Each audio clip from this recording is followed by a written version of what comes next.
Grand rising, grand evening, whatever time it is for you. I want to talk about leaves. I want to talk about trees. I want to talk about how even the most solid and firmly rooted beings on this planet still need the alchemy of release, of surrender. As I was walking through the park this morning, I found myself thinking about my first poem. The first poem I ever wrote was about a leaf. I wrote this poem between the age of, 5 and 7. And it went like this. I am a leaf. I'm not brown, red, or green. I just am. Now, there's a lot that I can pull from those words of my young mind. And over the 33 years of my existence, I have pulled a lot of meaning from those words. What I want to talk about right now is how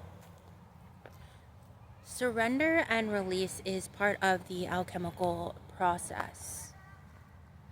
Things have to fall away in order for new things to grow and flourish. And I think that the trees teach us this pivotal lesson and share this truth that even the most ancient, solid, steadfast, unmoving beings still surrender and release, still change with the currents of time as well as with the seasons. These ancient beings that have roots that are so deep in Gaia's core, and yet they're breathing, they're moving, they are living.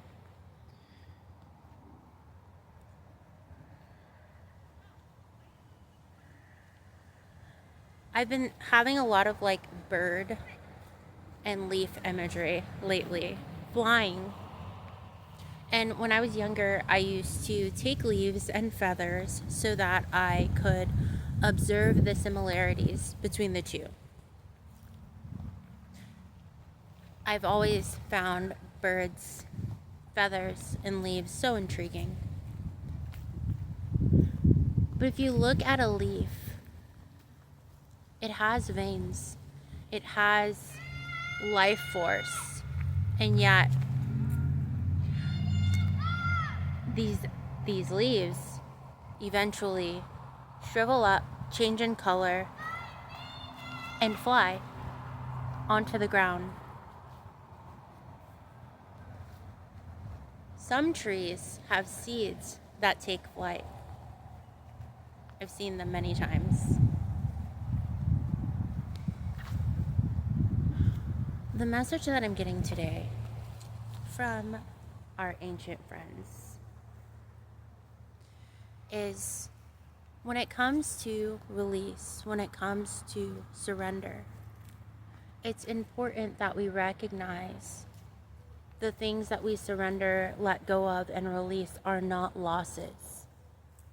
Many of these things are seeds that will take flight and find refuge and sanctuary in the earth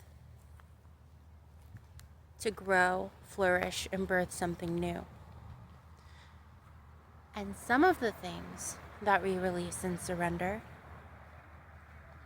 the things that have long shriveled up and they hold no more life force, the things that can be easily held and crumble in a clenched fist. These things must be released so that there is the space, the place, and the proper environment for new leaves to grow.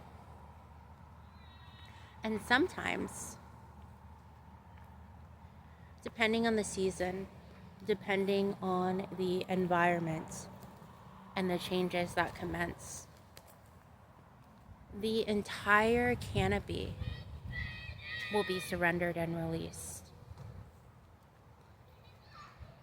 And when trees stand bare and empty, they're just as much alive as they ever were. And once the sunlight returns, the truth,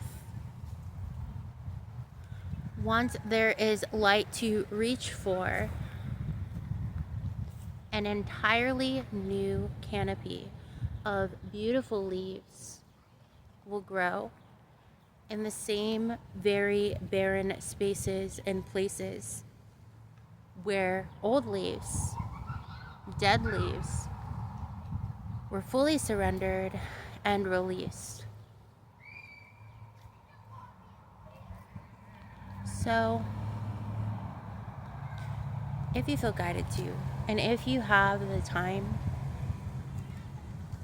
I would take a moment to go to a tree and ask about its wisdoms and its secrets. There are a lot of trees that have been here way longer than we have. They've experienced many seasons, many environmental changes, many full-blown surrenders, and many abundant replenishments and regrowths.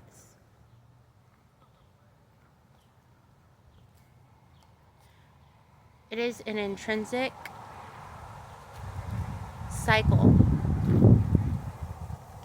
These cycles I like to talk about a lot. And even throughout all of that change, all of that surrender and release, even when they are barren, the canopy at least from what you can see, they still have these entire root networks that are so deeply embedded in the ground, in the soil, that are so massive and intricate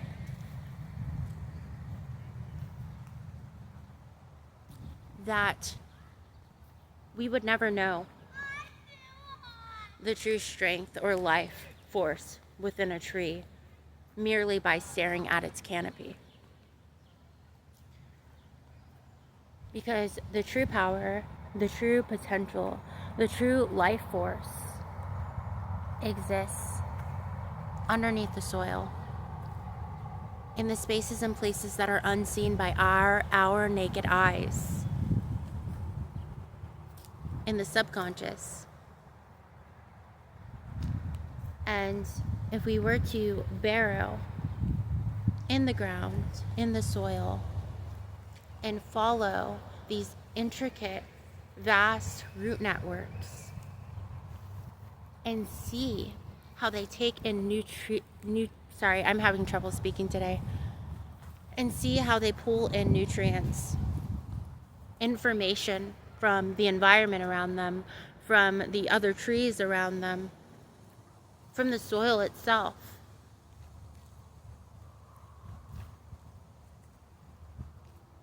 You would be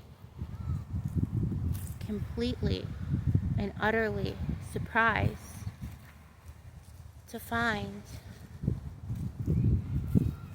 that it is in the unseen and the unknown and the unrealized and the untapped that causes and creates these beautiful, beautiful canopies of life that we see, that we marvel at.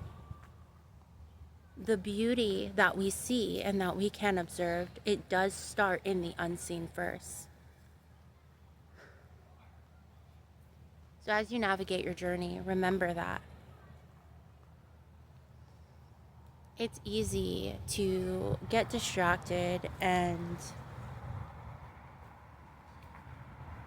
caught up in what things look like at the surface on ground level, how many leaves someone has and what color they are. But underneath the soil, the roots and these vast networks, they all communicate. They're all interconnected.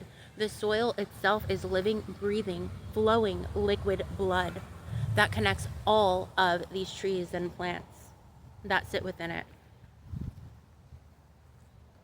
And so, even when you look at a single tree, remember, they're connected to everything and everyone that exists within this field and soil. And the beauty that we see, the beauty that we are able to realize and perceive, the beauty that is known and the beauty that is shown starts beneath our feet first. Anyways, thank you for walking with me. I think that that concludes this rambling session. I'm sending you all so much love to the universe and beyond. Bye.